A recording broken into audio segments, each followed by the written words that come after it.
এক জঙ্গলে আম গাছ ও লেবু গাছ পাশাপাশি ছিল। তাদের মধ্যে ভালো বন্ধুত্ব ছিল। এদের মধ্যে আম গাছ ছিল খুব অহংকারী। একদিন আম গাছ বলে ওঠে, কি রে লেবু গাছ, তুই এত ছোট কেন? তুই এত ছোট, আমার পাশে তোকে মানায় না। আমার পাশে যদি অন্য কোনো গাছ থাকতো বেশ ভালো হতো। এমন করে বলছো কেন আম গাছ? আমি তো আর ইচ্ছে করে ছোট হইনি, সৃষ্টিকর্তা আমাকে ছোট বানিয়েছে। তুই আমার দিকে দেখ, আমি তোর থেকে কত বড়। আমার ফলগুলো বড় আর খুব মিষ্টি। তোকে আমার বন্ধু ভাবতে খুব লজ্জা করছে। আচ্ছা ঠিক আছে আম গাছ, তোমাকে আমার বন্ধু ভাবতে হবে না। সৃষ্টিকর্তা আমাকে যেমন বানিয়েছে আমি তাতেই খুশি। এইভাবে আম গাছ লিচু গাছের সাথে অহংকার দেখাতো। ওই সময় তাদের সামনে দিয়ে একটি পাখি উড়ে যাচ্ছিল। পাখিটি উড়তে উড়তে আম গাছের ডালে গিয়ে বসলো এবং তখন বলল, অনেক ক্ষুধা লেগে গেছে। এখানে তো দেখি মিষ্টি মিষ্টি পাকা পাকা আম রয়েছে, এখান থেকে কিছু আম খেয়ে নি। এই কথা শুনে আম গাছ পাখিটিকে বলল, এই নোংরা পাখি, তুই আমার ডালে বসেছিস, দিলি তো আমাকে নোংরা করে। যা বলছি এখান থেকে যা। আর তোর সাহস হয় কি করে আমার আম খাওয়ার? এরপর পাখিটি বলে, তোমার আম তো পশু পাখিদের খাওয়ার জন্য, তাই না? আমি খেলে অসুবিধা কি?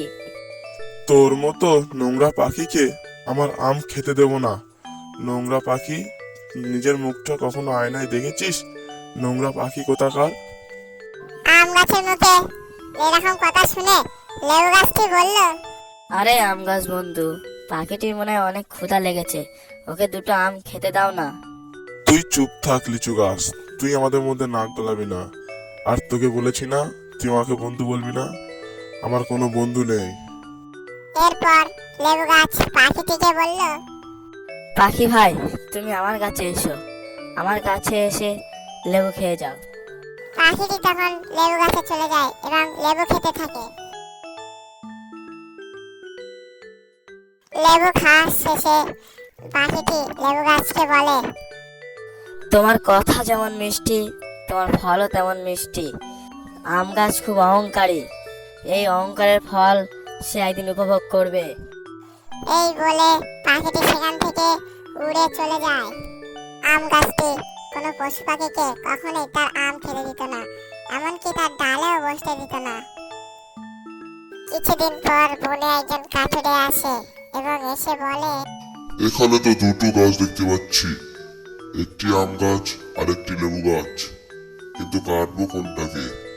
কিছুক্ষণ ভাবার পর কাঠুরে বলল, আম গাছটা বড় এবং মোটা হয়েছে, তার সাথে কিছু আমও পেকেছে, বরং আম গাছটাই কেটে নিয়ে যায়। কাঠুরের এই কথা শুনে আম গাছটি ভয় পেয়ে যায় এবং কাঁদতে কাঁদতে বলে, না, আমাকে কেটো না লেবু গাছ বন্ধু, আমাকে বাঁচা। তোদের সাথে আমি অনেক খারাপ ব্যবহার করেছি, আমাকে অত অহংকার দেখানো উচিত হয়নি, আমি নিজেকে অহংকার ভেবেছিলাম। লেবু গাছ বন্ধু, আমাকে বাঁচা। কাঠুরে আম গাছ কাটতে শুরু করে দেয়। লেবু গাছ আর আম গাছকে বাঁচাতে পারলো না। কাঠুরে কাঠ কেটে বাড়ি চলে যায় এবং আম গাছ বুঝতে পারে অহংকার কারোর জন্য ভালো নয়।